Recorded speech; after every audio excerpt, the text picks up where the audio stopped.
I'm Gloria Borga, and you're watching Pew News.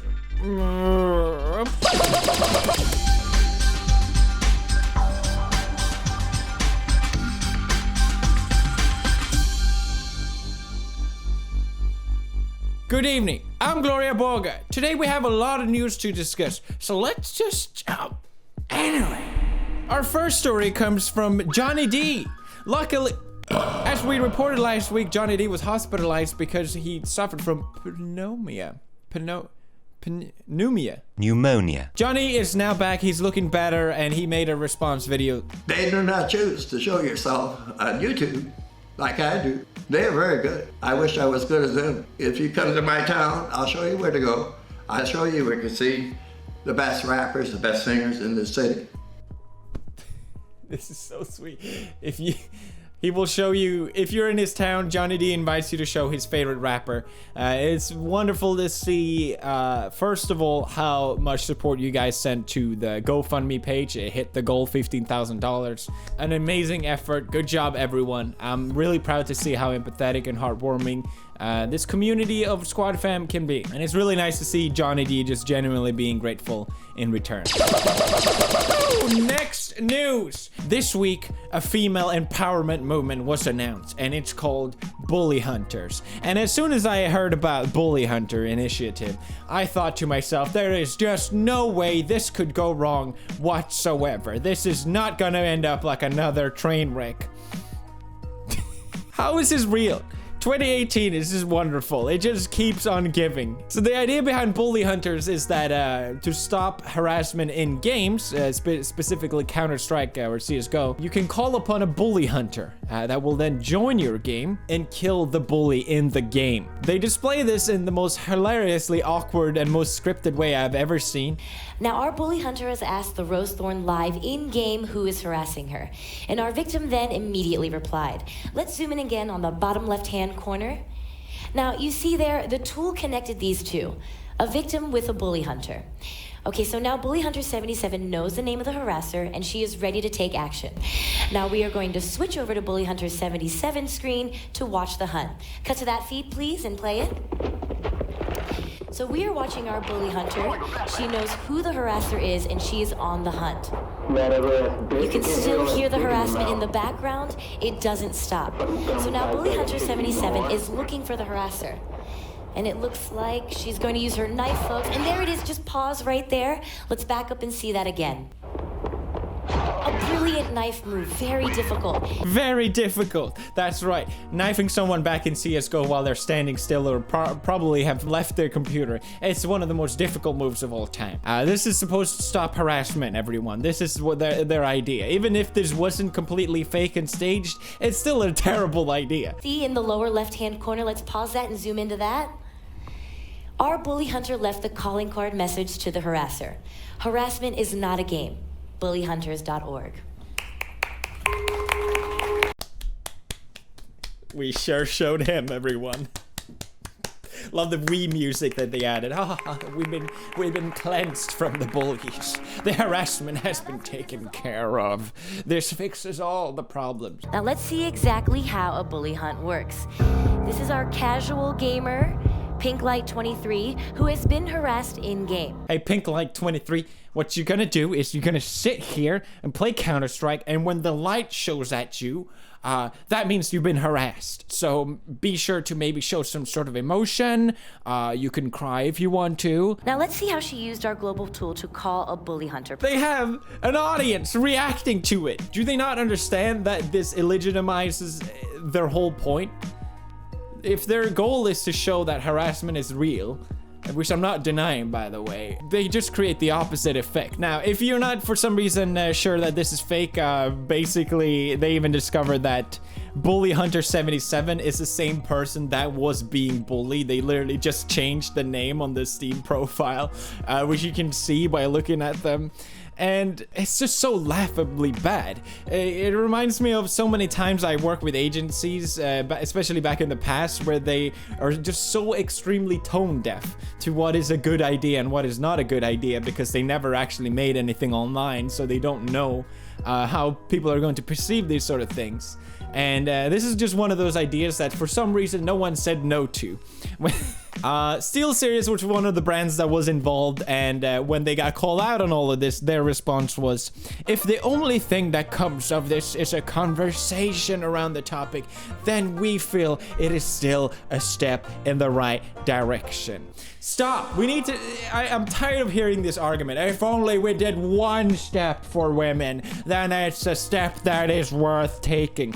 No, okay? You did more harm than good here. Clearly. This is so idiotic that no one is going to take harassment seriously. That's how stupid it is. So don't pretend that you took a step forward. This is taking a step back. And for what? Selling headphones? Great. Fantastic initiative you got there. Companies need to stop using charity as some sort of ploy to seem as good moral beings. You're not. You're just morons. Everyone involved with this is a moron. Proceeds from this will go to support victims of harassment in gaming.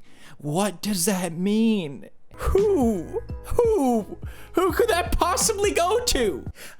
How?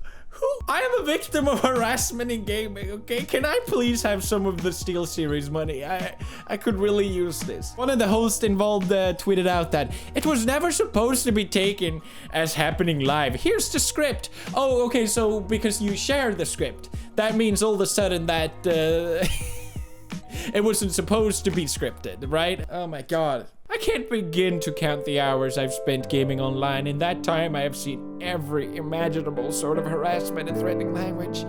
And yes, I have even used some of that language myself. No, you can't play the victim card. You are just being criticized like everyone else can be on the internet. We need to stop giving away pity as a currency to these people. They literally feed off it. Oh no. I'm being bullied. You're being criticized. Just because some people are being rude online doesn't make the fact that you messed up any less, okay? No one deserves to be harassed. I'm not ignoring that that's a thing. I've seen videos of other Twitch streamers that probably would have been more appropriate to have hosting this event, by the way. Yes, it is a problem. This certainly doesn't fix it. But hilarious nonetheless. Did I tell you guys, Ash is coming out on Nintendo Switch. Check it out. Link in the description. You don't want to miss this. This is game of the year, everyone. Our next story comes from Epifuria, Twitter user. So I'm watching PewDiePie on YouTube because I'm trash. No. Don't self-deprecate, alright? You're an intellectual. Nothing less. I'm greeted with an ad of dancing chick titled Hot Girl 2018 and this thumbnail. But we're of course going to censor this. There's no way I would ever show something this bad on my channel. I want everyone that watches my videos to feel safe at all times. So, we will censor this, of course. I feel like for years now, I played this game with YouTube or everyone where it's as... Oh, okay, so if you want mid-roll ads, you're gonna have to make the video 10 minutes. That's just a rule. Okay, fine. All right, if you want any sort of decent ads, make sure, or non-age restriction, make sure you don't swear and use explicit language. Fine, okay, sure. Also make sure you don't have any explicit content, jokes, or controversial topic. Okay, fine. Okay, great, here is your ad. It's straight up porn. Thank you so much.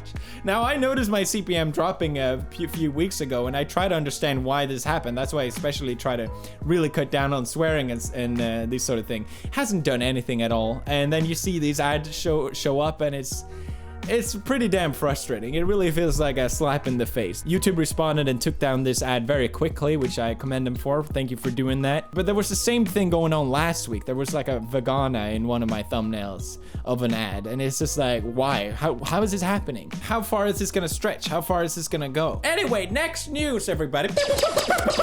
Our last news comes from Zuck himself. That's right, he's back. He had to testify in front of the Congress. You probably saw this because of privacy issues and concerns, and those are, of course, important topics to discuss, but I wanted to focus on some other questions that came up through this that I found a lot more interesting and ties in with what we talked about earlier here, which is harassment or hate speech, rather. Zuckerberg was asked to define hate speech, for example. Senator, I think that this is a really hard question. And I think it's one of the reasons why we struggle with it. I'm worried about the psychological categories around speech.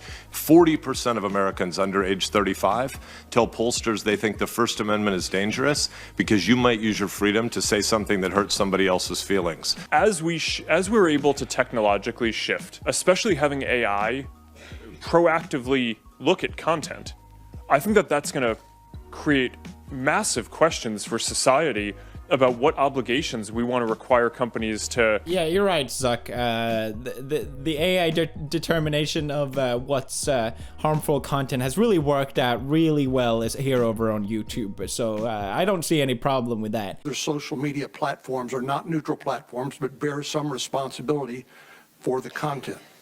I agree that we're responsible for the content. Previously, it's been up in the air whether Facebook is a neutral platform or if they are responsible for the content. And to admit this, it sort of changes the whole dynamic of things. Obviously, they're a private company. They're free to do whatever they want. If they want to censor content, they are open to do so. But previously, it hasn't really been clear. Are you a free platform? Or do you censor content, or do you shape or control what's posted on your site? And this is the same sort of struggle that's going on here on YouTube, where whether YouTube want it to be or not, they are responsible for what's on their website. It's an interesting question to me because now that you have these massive companies like Google and Facebook controlling such massive means of communication, and important means of communication, is it within their right to censor that communication, or do they even have to do it? Are they're sort of forced into a corner to do it? We see a lot of ideas being censored on YouTube and Facebook because they're not popular with the media. They have such a massive control over what sort of ideas are acceptable and not. And that to me is a lot scarier than this whole issue with privacy that apparently this meeting was all about. And if this continues in the future, who knows what kind of implications it will have. That was it for this week's Pew News. Hope you enjoyed this video and the many ads that it was shown. Many great. If you didn't have any ads, please consider buying a mug. It would really help me out a lot. A Pew News mug. Check out the link in the description. I am Gloria Borga, and this is me signing up.